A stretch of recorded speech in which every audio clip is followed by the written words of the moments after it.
Seribu Parit.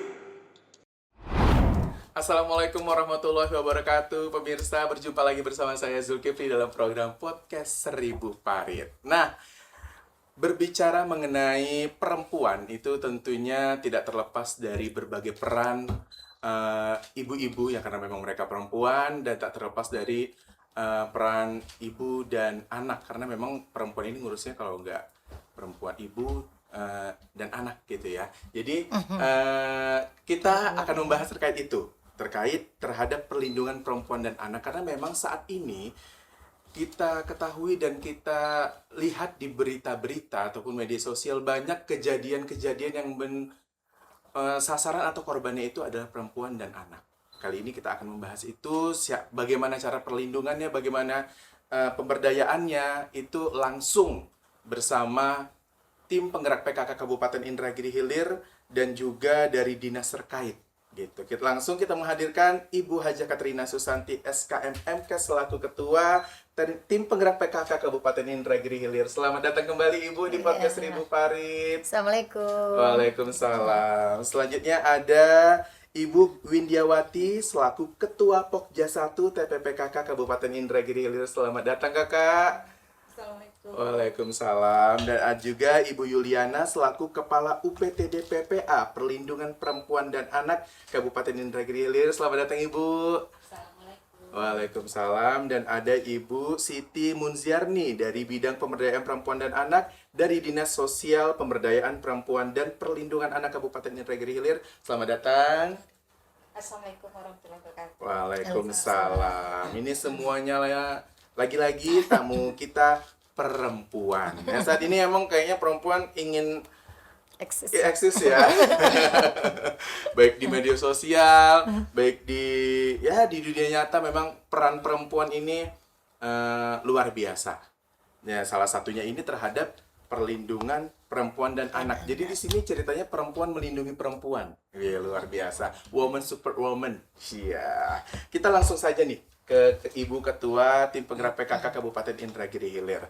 Di sini saya kira PKK itu tugasnya atau tusinya itu ya mendampingi kegiatan-kegiatan pemerintah. Rupanya ada secara khusus untuk pemberdayaan perempuan dan perlindungan anak gitu ya Bu ya. Bisa dijelaskan nggak Bu secara umum apa sih sebenarnya peran PKK terhadap itu?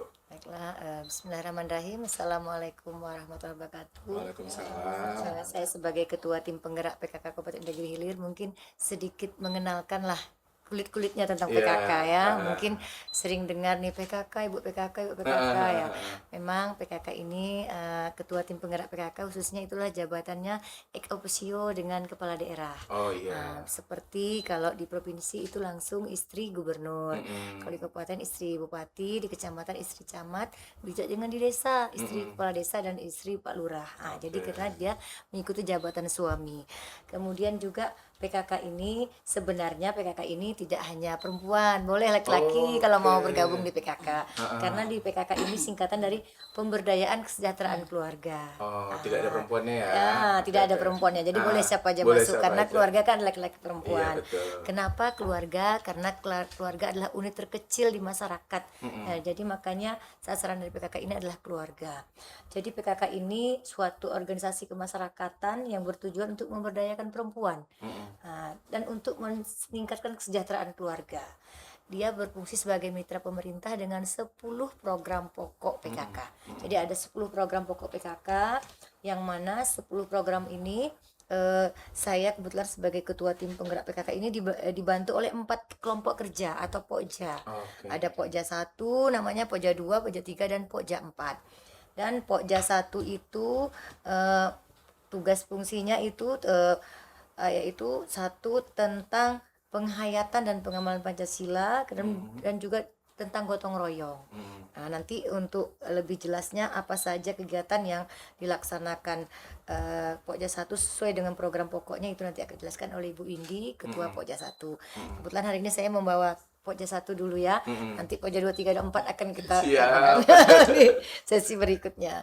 Kemudian Pokja 2 itu tentang pendidikan, keterampilan, dan berkoperasi.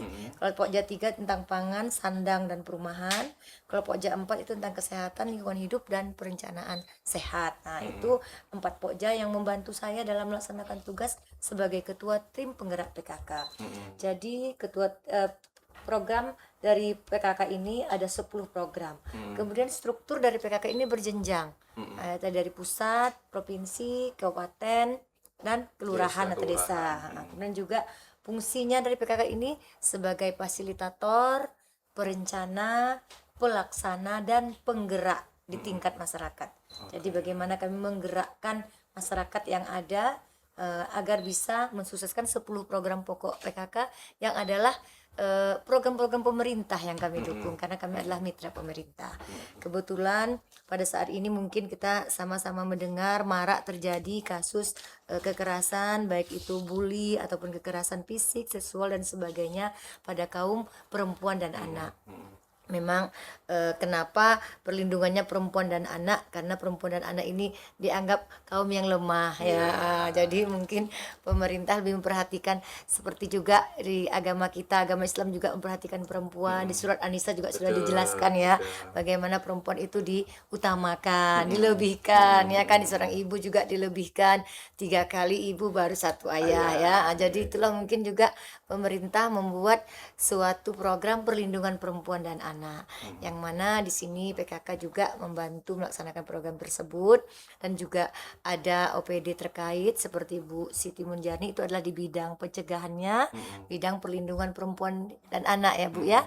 Dan juga ada untuk pelayanan kasusnya sendiri, itu ada di Bu Yuli, UPT DPPA. Kebetulan saya sendiri seorang ASN di Provinsi Riau, bertugas sebagai Kasubag Tata Usaha di UPT PPA Provinsi Riau.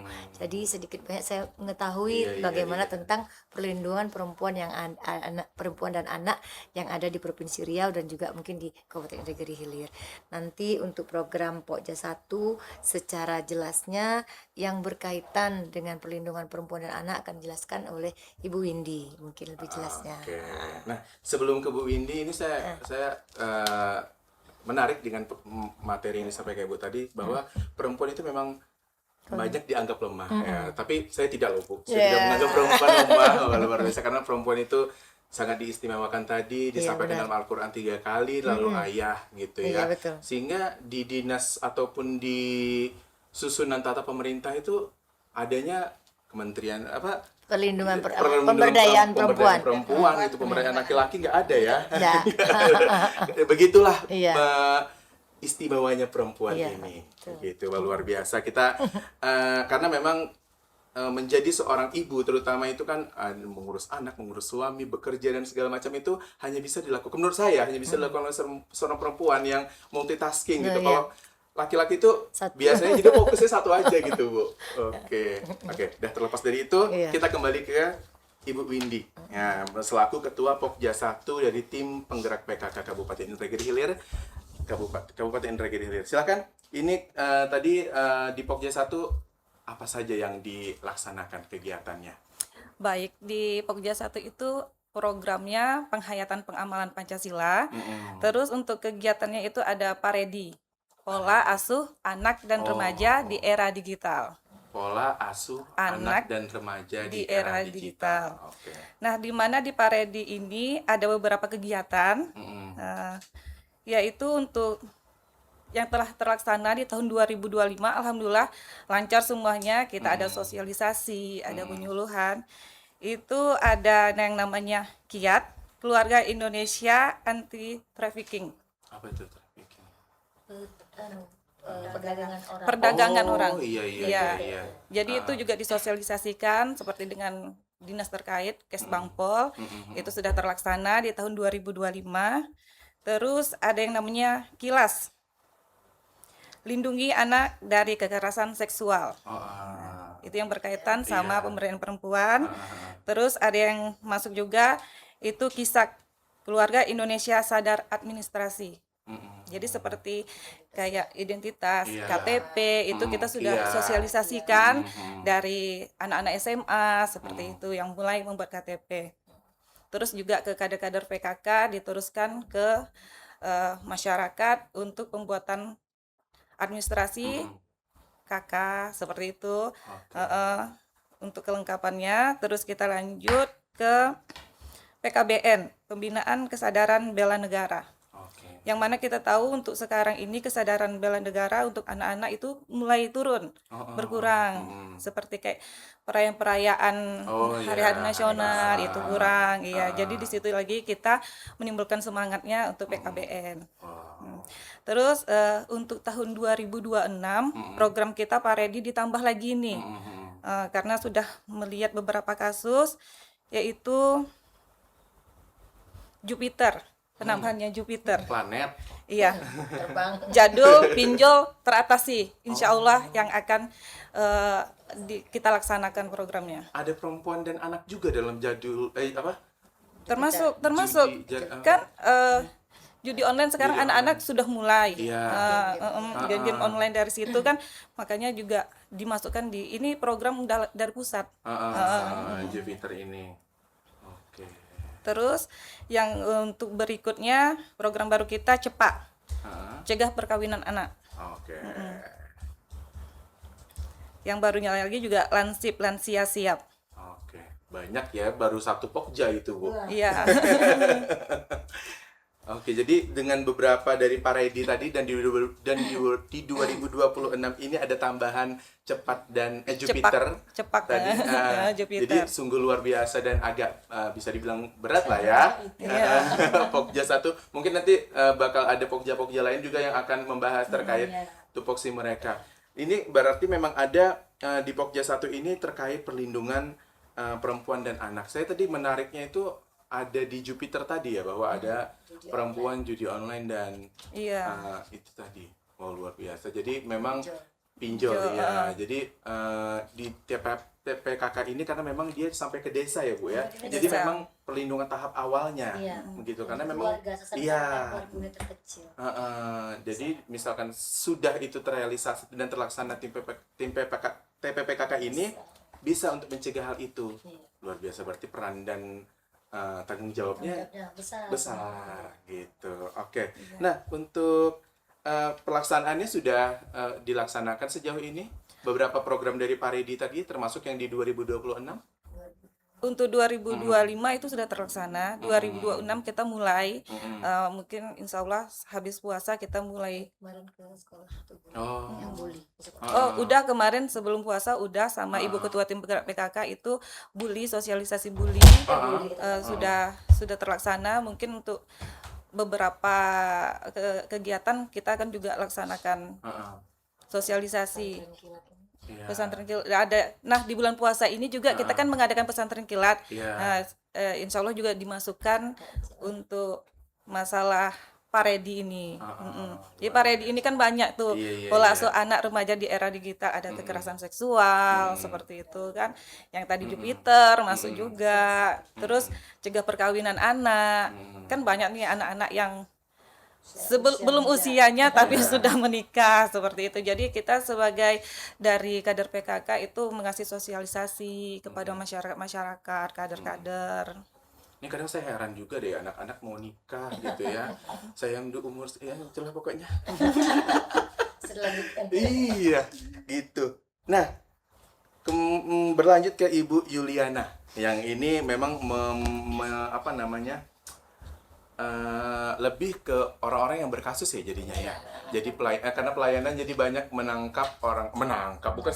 menangani orang-orang yang bermasalah terhadap perlindungan perempuan dan anak. Sejauh ini apa saja yang sudah dihadapi, Bu? Baiklah, kami dari UPTD PPA khusus menangani kasus-kasus kekerasan pada perempuan dan anak. Adapun fungsi pelayanan UPTD PPA itu salah satunya pengaduan masyarakat.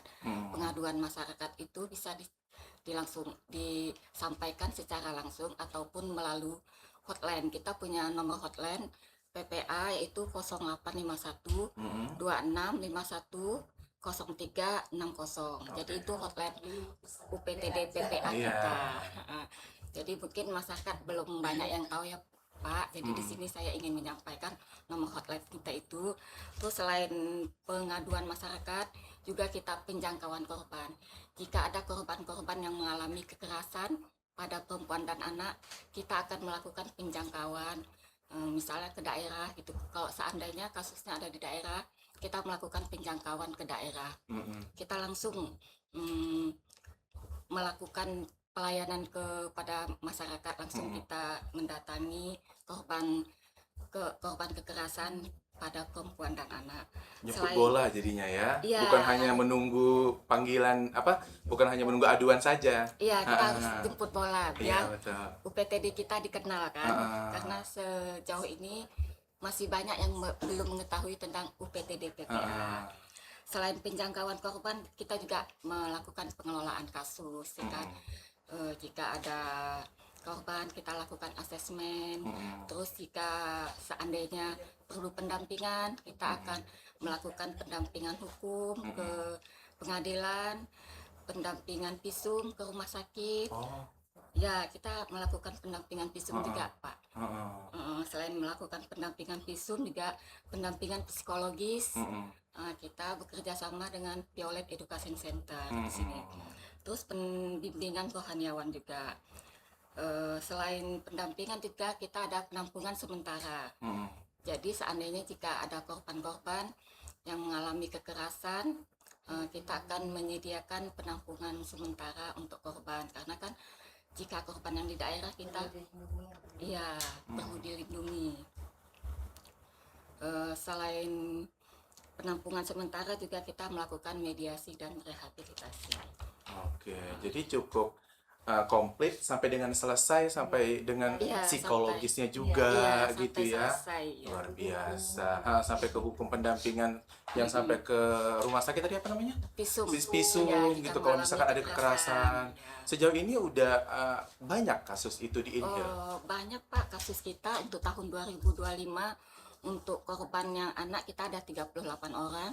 2025. Iya, 2025. Satu tahun itu ada 3 untuk anak 38 orang. kekerasan terhadap anak. Iya, kekerasan pada anak. Dan untuk kekerasan pada perempuan itu ada 13 orang. Wow. Lumayan banyak juga. Itu kasus yang kita. terdata dan mengadu ke UPTD. Kita belum tahu yang tidak mengadu gitu. Iya, Pak. Karena mungkin banyak orang yang terutama perempuan ya. Kalau saya merasa malu dan juga atas nama cinta. Kalau KDRT kan atas nama cinta tuh. Nah gitulah pokoknya kalau ada cinta ya Semua diberikan diapakan ya, Pak. tuh kadang rela saja, itulah perempuan. Maksudnya tuh kebanyakan perempuan ya Bu ya. Bukan bermaksud menyamakan gitu. Oke, jadi sudah banyak bisa dibilang puluhan Iya, sudah. selama di tahun 2026 ini 2026 ini kita ada 4 kasus. sudah 4 kasus. Iya, Ini itu yang mengadu ya, bulan Pak. 2. Itu baru yang mengadu. Sekali lagi kita ulangi hotline-nya, mungkin jika pemirsa semua ada mengalami kekerasan atau melihat dan ingin mengadukan, ini karena dapat dilindungi tadi sampai ke visumnya dilindungi dan segala macam, itu bisa ke nomor telepon 085126510360. Nanti editor kita bakal cantumin ya nomor tersebut. Jadi masyarakat yang ingin mengadu terkait hal tersebut, ini boleh dari seluruh Inhil atau ada daerah tertentu, maksudnya di sekabupaten Indragiri Hilir. Oke, cukup berat sekali kerja Anda Ibu. Selanjutnya ke Kak Imun. Ini dari bidang pemberdayaan perempuan dan anak dari Dinas Sosial Pemberdayaan Perempuan dan Perlindungan Anak. Di dinas baru ya, jadi agak harus dibaca gitu ya nomenklaturnya. Nah, bagaimana sejauh ini terhadap kasus perlindungan perempuan dan anak terutama? Iya, terima kasih. Di sini kami dapat informasikan bahwa sebenarnya dari pusatnya sendiri kita kan kabupaten kota itu ada penilaian kabupaten kota layak anak. Iya, KLA. Nah, ini dinilai setiap tahunnya bagaimana keterlibatan semua pihak. yang ada program anaknya, termasuk lembaga dan organisasi, salah satunya melalui PKK. Nah, alhamdulillah selama ini kita sudah bekerja sama dengan PKK sangat baik sekali. Ya, setiap ada kegiatan di kabupaten, Pemda sendiri dilibatkan untuk memberikan sosialisasi dan informasi terkait perlindungan perempuan dan anak. Dan jika kegiatan itu kita laksanakan di tingkat kecamatan, maka di situ juga kehadiran PKK dilibatkan. Jadi seperti itu. Nah, dalam rangka untuk memenuhi kabupaten kota layak anak ini karena dinilai ya dari kabupatennya sendiri, maka di sini untuk dinas kita sendiri itu ada 2 layanan tadi, dari segi pencegahan ya terhadap tindak kekerasan maupun ada tadi terhadap penanganan kalau ada kasus kekerasan. Nah, kalau di kita itu sifatnya pencegahan kekerasan. Ya, kita punya layanan. Ada layanan namanya Pusat Pembelajaran Keluarga. Alhamdulillah, layanan ini sudah ada di Mall Pelayanan Publik. Jadi tidak susah lagi. Masyarakat di Kabupaten Indagiri Hilir menginginkan layanan pencegahan terhadap kekerasan perempuan dan anak, itu sudah tidak susah lagi mencari dinas terkait. Jadi bisa langsung aja ke MPP kita. Ini bantuan dari Bapak Bupati kita untuk bisa difasilitasi sampai kita bisa masuk ke MPP. Sebenarnya itu sangat susah untuk masuk, kan begitu ya. Tapi alhamdulillah bantuan langsung dari Bapak Bupati memudahkan kita untuk kita bisa memberikan layanan kepada perempuan dan anak di Kabupaten Indragiri Hilir. Nah, terkait dengan layanan Puspaga, itu layanan yang diberikan di sana dalam bentuk konseling, ya rata-rata itu konseling pernikahan usia anak. Karena kita sudah bekerja sama dengan pengadilan agama, maka pengadilan agama sendiri tidak akan merekomendasi anak untuk menikah jika tidak ada surat pengantar bahwa mereka sudah dikonseling di Puspaga. Jadi seperti itu. Jadi itu layanan kita. Untuk tahun 2025, pasangan yang sudah melakukan konseling pernikahan anak itu sudah ada sebanyak 225 pasang. Dan sadar ya Bu ya. sadar. Iya. Nah, ya sementara untuk tahun 2026 sendiri sampai saat ini itu sudah ada 30 pasang yang melakukan konseling pernikahan anak. Nah, mengapa sebenarnya kita tidak membenarkan adanya pernikahan anak ini? Karena di undang-undangnya juga melarang untuk dilakukan pernikahan usia anak. Pernikahan dini. Di satu sisi kita sebenarnya tidak dibenarkan. Di satu sisi lagi kalau tidak kita fasilitasi, mereka akan melakukan hal-hal yang tidak seharusnya. Hubungan seksual di luar nikah, pernikahan siri, yang nantinya dikhawatirkan dampaknya terhadap hak-hak perempuan dan anak di kemudian hari. Tingginya kasus KDRT, tingginya kasus perceraian, ini ya stunting pada anak, gitu karena hamil tadi di usia anak, sehingga ini kita harus fasilitasi untuk pasangan ini mendapatkan informasi-informasi berumah tangga yang baik itu seperti apa. Dan di sana kita tidak pernah menyetujui secara langsung untuk dilakukan pernikahan. Itu nanti keputusan akhir adanya di pengadilan agama. Kita hanya memberikan pemahaman-pemahaman terhadap hak-haknya. Jadi seperti itu. Nah, itu. Untuk kasus kekerasan tadi terkait dengan masalah pencegahan, kita tidak hanya menangani terhadap bullying saja. Jadi ada tadi konseling, konsultasi permasalahan keluarga.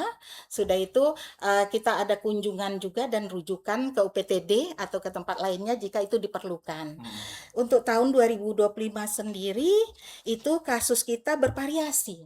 Ya, untuk kasus bullying itu mungkin ibu-ibu juga pernah mendengar kemarin yang kasus ada di SLTP, ya, yang gara-gara hanya miskomunikasi sehingga terjadi pemukulan oleh anak perempuan terhadap adik kelasnya. Nah, itu ada satu kasus yang kita dampingi untuk penyelesaiannya kemarin. Selanjutnya pada tahun 2025 ada 2 kasus permasalahan rumah tangga karena perceraian, maka hak anak tidak terpenuhinya. Jadi ini kita pendampingan. Jadi kita dampingi bagaimana untuk mencarikan solusi terhadap permasalahan tersebut. Dan satu lagi ada permasalahan kemarin hak anak di satuan pendidikan yang tidak terpenuhi, maka kita lakukan di sini juga pendampingan. Biasanya kita untuk pendampingan ini kita akan ke OPD-nya dulu. Jadi memudahkan kita untuk nanti mencarikan solusi. Jadi misalnya terkait pendidikan, kita ke Dinas Pendidikan, Kemenak kita ke Kemenak dulu. iya. Nah, karena ini lebih enak kita koordinasinya antara OPD-nya. Jadi seperti itu. Alhamdulillah 4 permasalahan ini sudah selesai dan saat ini memang belum ada. Karena begini, untuk kasus bullying ini kan harus dilaporkan. Iya. Nah, sebenarnya banyak mungkin kasus Iya, itu, iya, iya. tapi biasanya orang tua itu selagi anaknya masih di satuan pendidikan misalnya, itu mereka tidak berani melaporkan. Iya.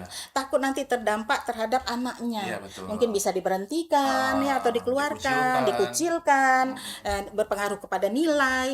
Nah, ini yang terjadi. Jadi kita ada dengar-dengar dan kita sudah informasikan supaya kalau ada kasus itu tetap harus melapor ke kita untuk kita dampingi. Nah, tapi untuk saat ini 2025 belum ada, dan juga di kita sudah menyediakan juga KIE ya, seperti leaflet itu kita berikan juga sampai ke kecamatan. Sudah itu kita ada baleho, banner, semua kita informasikan terhadap pencegahan dalam bentuk sosialisasi. Jadi seperti itu yang kita Wah, sudah luar lakukan. biasa sekali. Jadi dari OPD dan dari organisasi TPPPKK sungguh ingin benar-benar melindungi perempuan-perempuan dan anak yang ada terutama di Kabupaten Indragiri Hilir. Dan begitu banyak kasus yang sebenarnya ya betul tadi, kalau tidak ada pengaduan itu tidak bisa diselesaikan. Mungkin banyak alasan mereka untuk tidak mengadukan. Mungkin ya takut dikucilkan tadi, misalkan kasus bullying atau kasus kekerasan dalam rumah tangga seperti kita bilang tadi, cinta mungkin atau apa hal-hal lainnya. Dan pembahasan nanti akan kita lanjut lagi. Ini sangat menarik sekali. Kayaknya kita bakal punya waktu yang lebih panjang dari dari podcast-podcast lainnya. Dan kita akan kembali setelah pesan-pesan yang berikut ini, tetap di podcast 1000 Parit.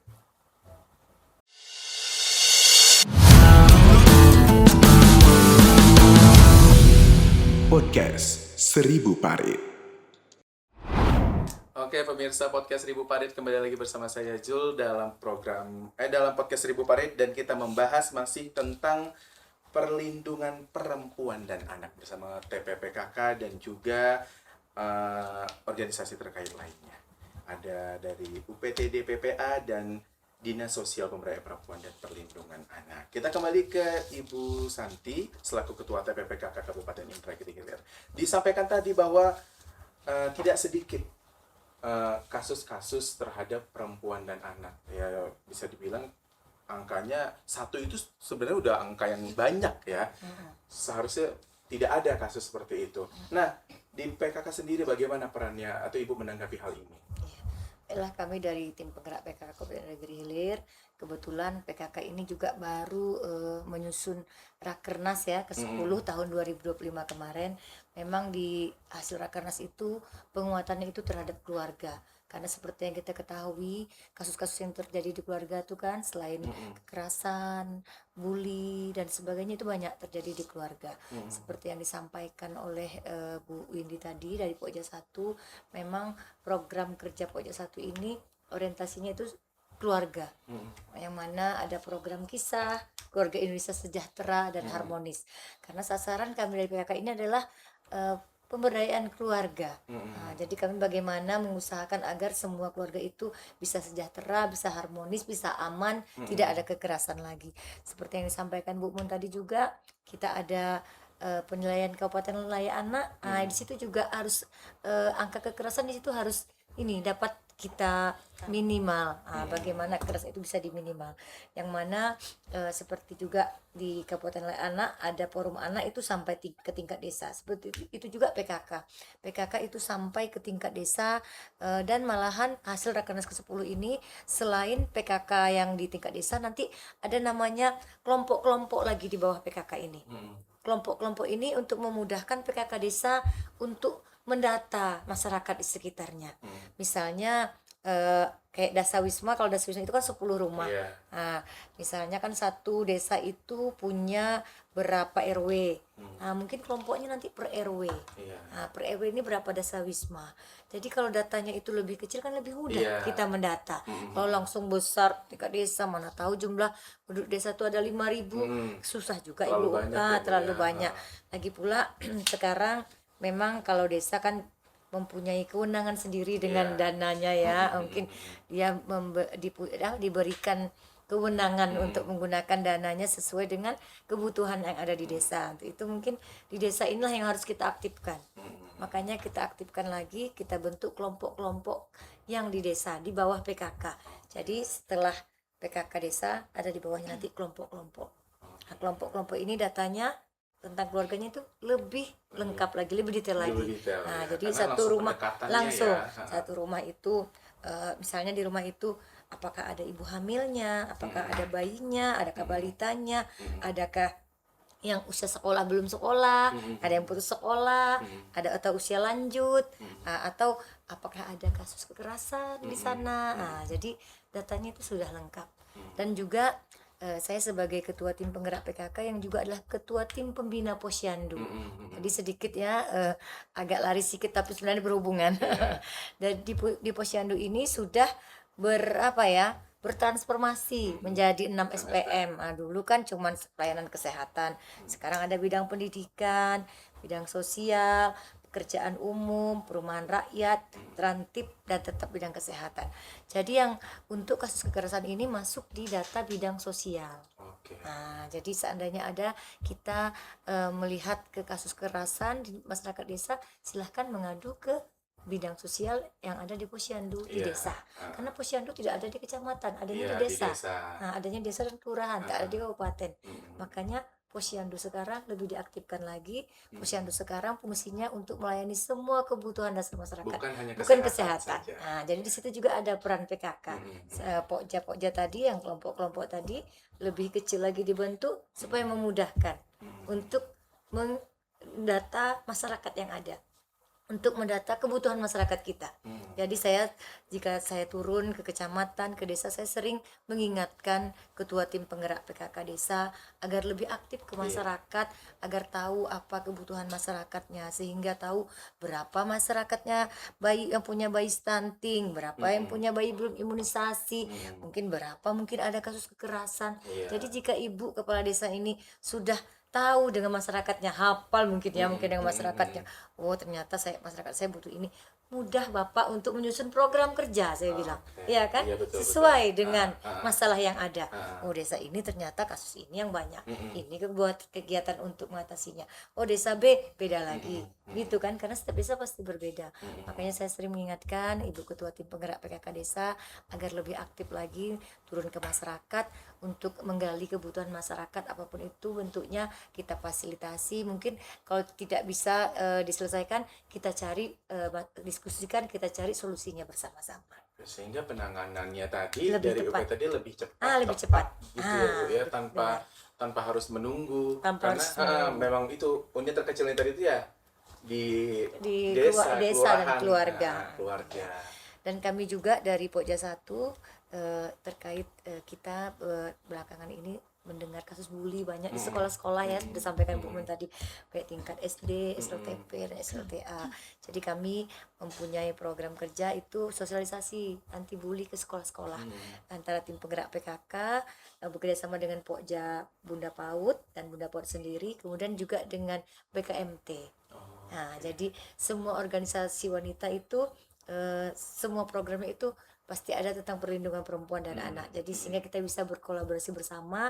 Jadi kita bisa mungkin lebih cepatlah mengatasi Iya, semua. sehingga bersih.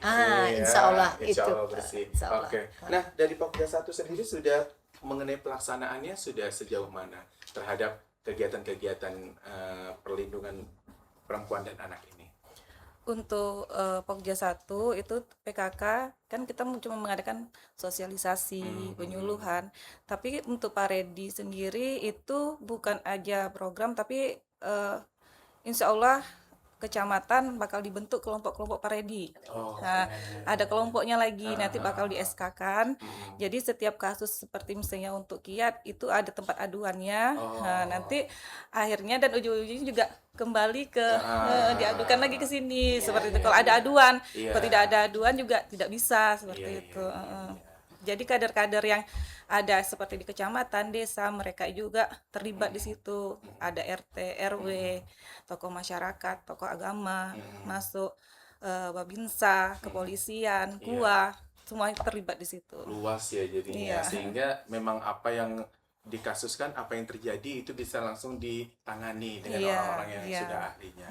Oke, Ibu Yuliana, tadi dikatakan bahwa ada yang beberapa kasus sudah masuk ya di 2026 ini. Nah, jika ada satu kasus ini, kita hanya sebagai melihat, karena kan problem yang dihadapi saat ini nih tidak ada pengaduan, tidak ada yang mengadu. Tapi ketika kita barangkali tetangga kita atau siapa kita lihat terjadi kekerasan atau pembulian atau apapun itu terhadap perempuan dan anak, bisakah kita mengadukan hal itu gitu?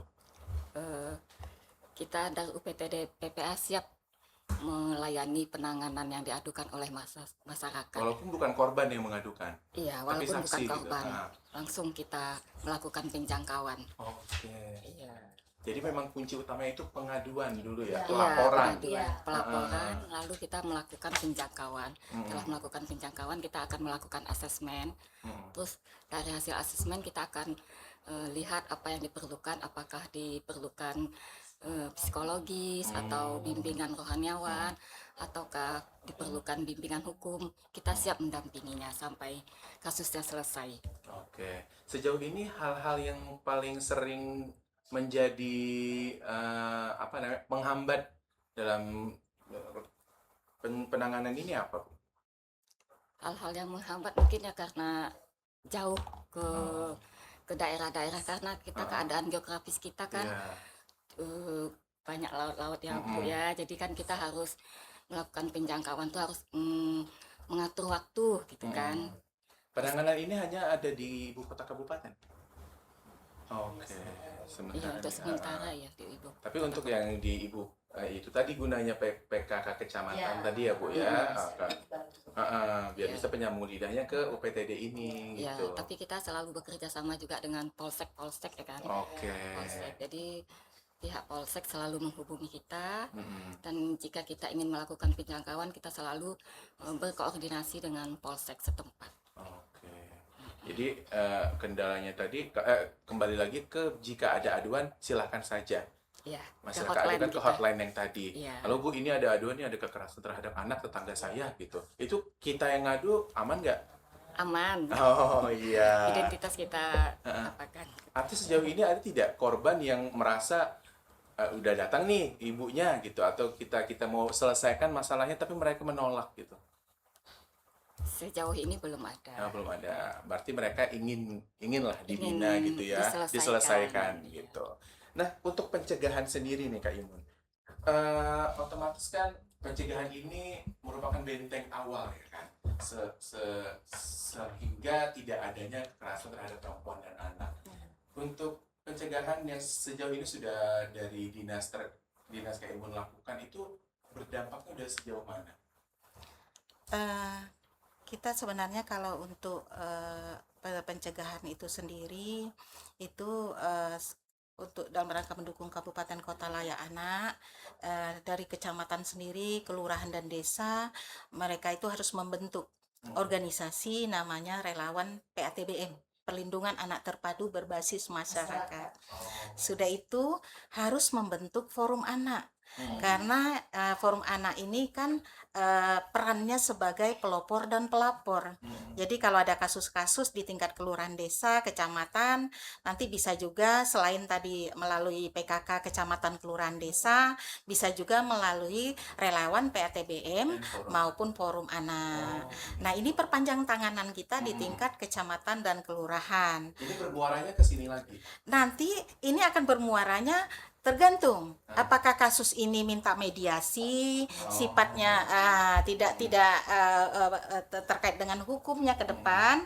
Karena kalau seperti tadi contoh dia bullying tapi dia tidak mau proses hukum misalnya, atau misalnya kasus tadi permasalahan hak-hak terkait anak, nah perempuan dan anak itu biasanya ke Puspaga.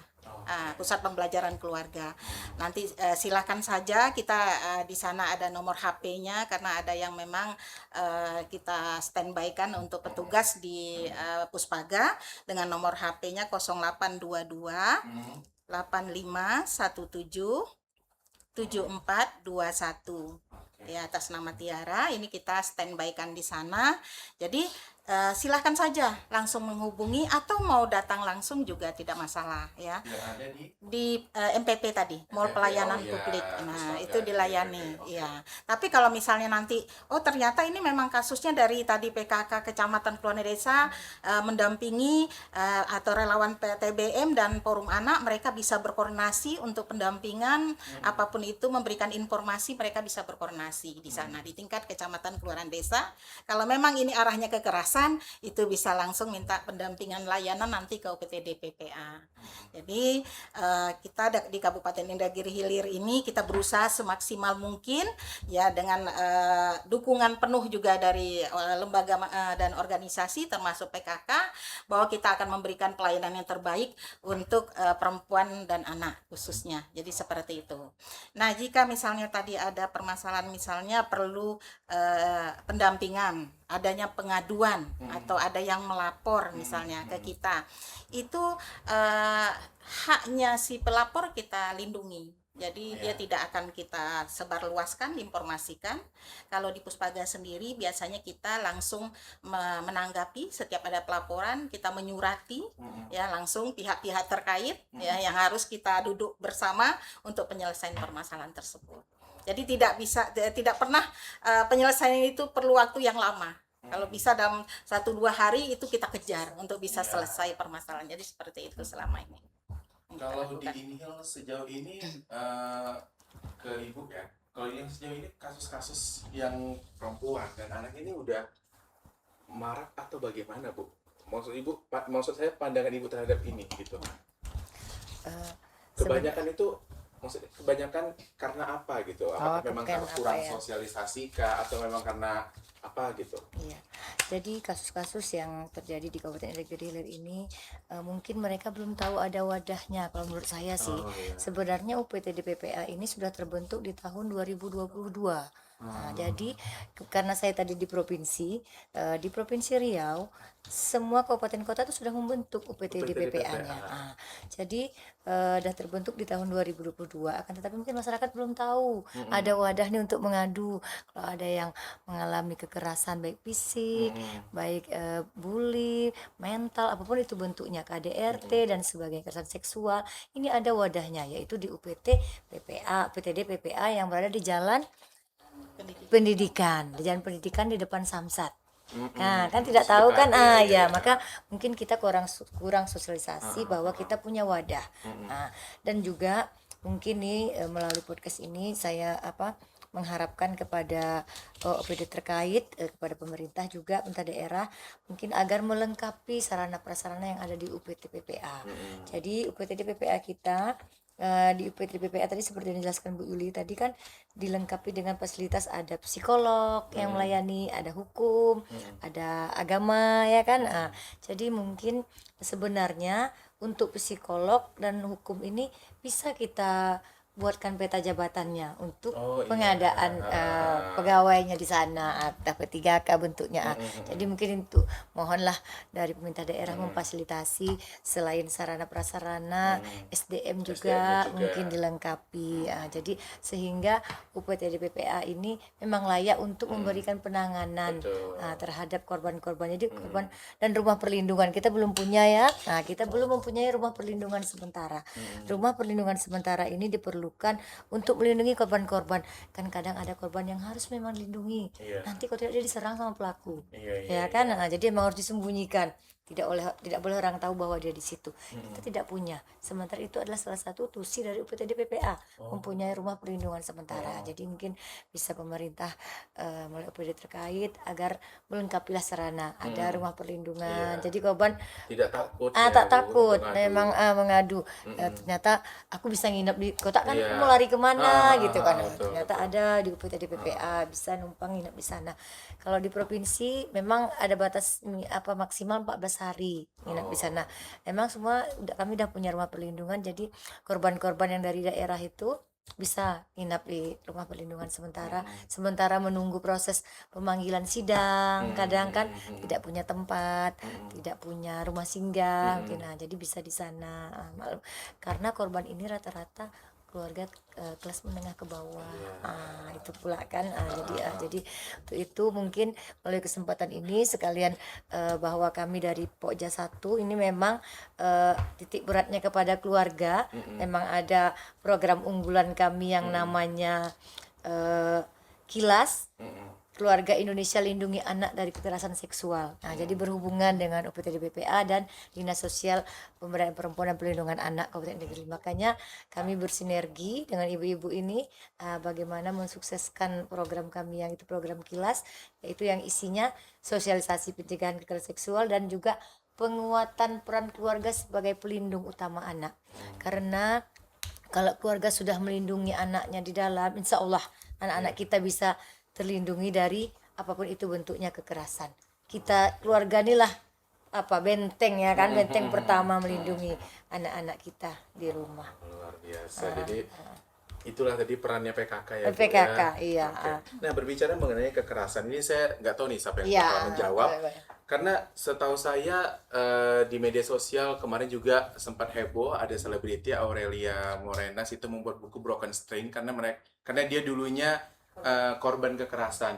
Yang dimaksud dengan kekerasan di sini apa aja? Karena catcalling itu kan misalkan bersiul kepada perempuan itu mereka termasuk kekerasan juga. Itu yang diadukan itu yang bisa yang mana aja gitu.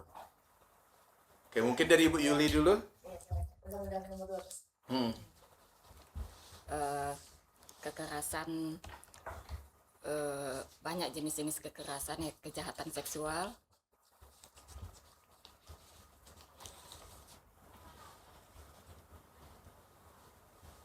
Jadi untuk kekerasan ini sebenarnya sudah diatur di Undang-Undang Nomor 12 Tahun 2025 ya, yang terbaru. Undang-Undang, bentar ya, kita cari saya pun ini. Jadi Undang- memang apa ya, aware perempuan juga Undang-undang harus berani untuk Iya. mengadukan itu karena benar. mereka merasa tidak nyaman terhadap itu, adukan saja gitu. Undang-Undang Nomor 12 Tahun 2022 tentang tindak pidana kekerasan seksual. Di undang-undang ini diatur lingkup-lingkup kekerasan, yang mana ada 9 jenis kekerasan seksual seperti pelecehan seksual, non fisik dan fisik. Jadi non fisik tadi misalnya maaf ya, Catcalling, ya siul-siul. cowok iya. ya maaf ya, itu non fisik, kekerasan fisik dan fisik, pemaksaan kontrasepsi, sterilisasi atau perkawinan, penyiksaan seksual, eksploitasi, perbudakan seksual dan kekerasan seksual berbasis elektronik. Sekarang lagi iya. marak nih VCS. Iya. Video VCS. call sex. Jadi itu sudah diatur di Undang-Undang Nomor 12 Tahun 2022. Jadi mungkin Bapak Ibu yang belum tahu bisa mendownload Undang-Undang Nomor 12 Tahun 2022. Jadi hal-hal apa yang termasuk di kekerasan yang bisa dilaporkan di UPT PPA. Jadi sebenarnya pemerintah termasuk dari TPPKK sendiri dan OPD terkait ini sudah sudah memberikan ruang nih kepada perempuan sehingga nyaman dalam menjalani kehidupannya tadi dilindungi lah gitu karena dari kekerasan yang bentuk yang kecil sampai besar karena kan kita ketahui kan ada beberapa perempuan yang memang tidak nyaman untuk seperti yang kita sampaikan tadi ya silakan lapor ya Bu, karena dari ini bisa dilindungi gitu. Untuk Kak Imun bagaimana menanggapi hal tersebut? Karena kita sudah sangat peduli sebenarnya terhadap perempuan, apalagi dalam bentuk kepedulian Kabupaten Indagiri Hilir, kita malahan punya 3 peraturan daerah yang mendukung perlindungan terhadap perempuan dan anak. Nah, satu itu ada peraturan daerah nomor 9 tahun 2018 tentang perlindungan anak. Jadi kita sudah punya. Sudah itu nomor 6 tahun 2020 itu tentang pemberdayaan dan perlindungan perempuan terhadap tindak kekerasan. Dan yang terakhir itu nomor 1 tahun 2024 itu penyelenggaraan kabupaten kota layak anak. Jadi ini regulasi yang sangat kuat sebenarnya. Kabupaten Indragiri Hilir punya 3 perda yang dimiliki. Bagaimana kita berharap semua pihak itu terlibat langsung gitu untuk melindungi perempuan dan anak di Kabupaten Indragiri Hilir. Jadi itu yang harapan kita dari pemerintah daerah. Jadi seperti itu. Apalagi layanan-layanan yang diberikan baik dari Puspaga sendiri maupun OPTD PPA sendiri itu tidak dikenakan biaya. Gratis. Semuanya gratis dilayani. Jadi seperti itu, ya. Dan kita cepat tanggap. Jika ada kasus itu dilaporkan, kita tidak menunggu waktu yang lama, maka kita akan cepat selesaikan. Apalagi di Puspaga sendiri kita ada punya tenaga ahli kita, ya, di situ ada psikologinya. Itu kita sekarang sudah punya 3, Bunda. Ada 3 di Puspaga. Sudah itu ada dari kesehatan dan ada dari keagamaan. Jadi alhamdulillah semua bisa dilayani jika ada permasalahan-permasalahan perempuan dan anak dan kekerasan itu ada di layanan UPTD PPA. Jadi seperti itu. Sejauh ini jumlah kasusnya udah berapa? Kalau dari dinas Kita. Nah, sebenarnya kalau saat ini kita lihat dari kasus sebelumnya itu terjadi peningkatan. Karena sebelum-sebelumnya kan tidak banyak yang tahu bahwa layanan ini ada. Layanan ini ada.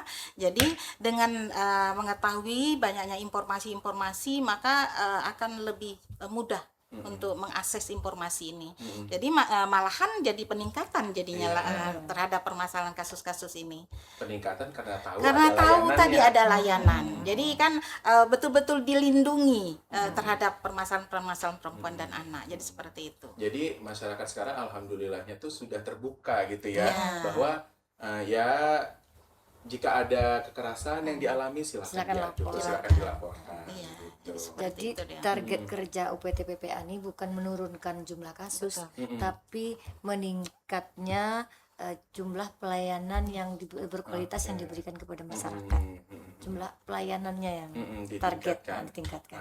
Kalau menurunkan kasus tak bisa, Iya. karena kita bukan peramal. Kamu Iya. meramal kasus berapa itu terjadi kapan? Tak bisa. Beda mungkin ya kalau dengan penyakit mungkin masih bisa diasumsi kan dengan kondisi iklim dan sebagainya. Kalau kasus tak bisa kita perkirakan berapa kasus tahun depan. Memang kita pakai data tahun yang lalu ya untuk buat program, tapi kadang-kadang tidak sama. Pasti ada ininya kan. Itulah tadi. Dan Bisa lebih diramal. banyak laporan lebih bagus ya, Lebih karena bagus artinya sebenarnya. masyarakat sadar Gitu. dan berani. Itu Berani. sih yang paling penting. Berani melapor. Mungkin melalui PATBM tadi yang kita aktifkan di masyarakat sehingga berani dari sana terkumpul datanya bisa ke UPT PPA. Kalau UPT PPA lagi bisa lebih eksis lagi di masyarakat, tahu orang kan ternyata ada tempatnya di sana. Oke. Nah, untuk anak nih, untuk anak kan kadang anak-anak itu mohon maaf edukasi terhadap kekerasan atau yang mereka alami ini rupanya kekerasan gitu. Padahal kan Iya. mohon maaf jika mereka disentuh yang benar. pada area-area tertentu yang sebenarnya tidak diperbolehkan, itu bagaimana cara ini pencegahan berarti Iya, ya? berarti Bagaimana cara ada ke sekolah. mereka mensosialisasikan Go to school. begitu, bagaimana untuk anak-anak ini tahu gitu? Ya, biasanya kita kan ada kegiatan-kegiatan yang terkait dengan sosialisasi ke sekolah, satuan pendidikan. Nah, ini kita informasikan, kita sampaikan apa saja ada bentuk-bentuk kekerasan terhadap anak itu sendiri. Ya, sudah itu apa saja yang larangan-larangan yang tidak boleh dilakukan pada anak. Jadi seperti itu. Kita tetap lakukan itu karena itu bagian dari pencegahan. Jadi sosialisasi itu kita tetap lakukan dari tahun ke tahun. Oh, ada ya? Ada kita lakukan. Kalau Sifatnya dari sekolah sendiri ada nggak sih sebenarnya pelajaran hal itu? Kalau karena kan sekarang perkembangan Iya. pendidikan kan udah Iya. bagus gitu ya. Kalau saya SD dulu sepertinya nggak ada deh Bu, terkait mana batasan-batasan gitu. batasan-batasan. Kayaknya kalau ini kalau sekolah di PAUD ya, Bu? sosialisasi ada, bisa diadakan oleh mereka melalui dana BOS, Iya. mengundang kita misalnya. Iya. Seandainya mereka tidak ada, kita juga berkolaborasi kan nih, PKK masuk di situ, BKMT, terus Pokja Bunda PAUD itu juga ada kegiatannya tadi tentang sosialisasi Edukasi tentang seksual, pencegahan iya. kekerasan terhadap perempuan dan anak. Jadi kita bermitra bertiga langsung dengan dinas pendidikan, kita ke sekolah-sekolah. Oke. Jadi sebenarnya langkah-langkah yang sudah dilakukan itu sudah banyak untuk bagaimana supaya angka kekerasan terhadap Perempuan dan anak. ini tidak banyak terjadi. Iya, gitu. iya, Kalau melaporkan dicegah. silakan ya, tapi dicegah. Dicegah. Gitu. Tidak terasa Bu, udah 50 menit kita ngomong, ya Allah. Oke, kita minta closing statement dulu. Pertama dari Ketua Pokja 1 dulu. Silakan Ibu Windy. Bagaimana closing statementnya terhadap podcast kita pada hari ini? Kilas, sukseskan Kilas. Baiklah, dari Pokja 1 yaitu kami minta sukseskan Kilas. Keluarga Indonesia lindungi anak dari kekerasan seksual. Oke, karena memang itulah dari tupoksinya dari Pokja 1. Untuk Ibu Yuliana. Dari UPTD PPA, saya mengharapkan kepada masyarakat jangan takut untuk melaporkan jika ada kasus kekerasan pada perempuan dan anak. Kami siap melayani 24 jam. Wow, 24 hours. Wow, 24 jam ya. Oke, Kak Imun silakan. Baik, dari Dinas Sosial Pemberdayaan Perempuan dan Perlindungan Anak mewakili pemerintah daerah mengharapkan kerjasama yang baik antar lintas sektor semuanya, termasuk lembaga dan organisasi yang ada baik di tingkat kabupaten, kecamatan, kelurahan, dan desa. Itu kita berharap adanya bantuan-bantuan terhadap pencegahan permasalahan kekerasan dan permasalahan perempuan dan anak di wilayah masing-masing. Jika ada ditemukan, maka segeralah untuk melaporkan supaya ini dapat diselesaikan.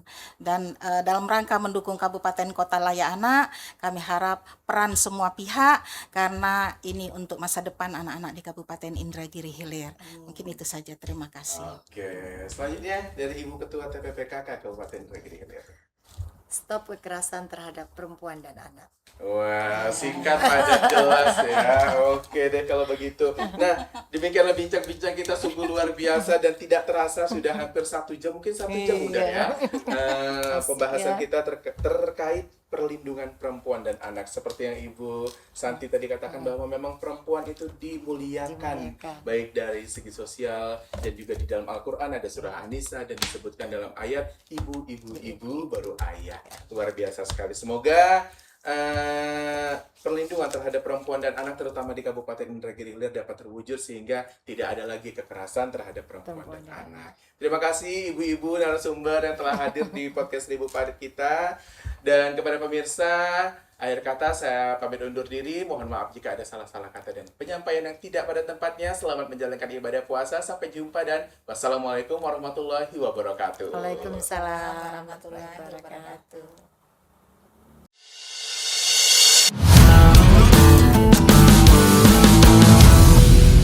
Podcast Seribu Parit.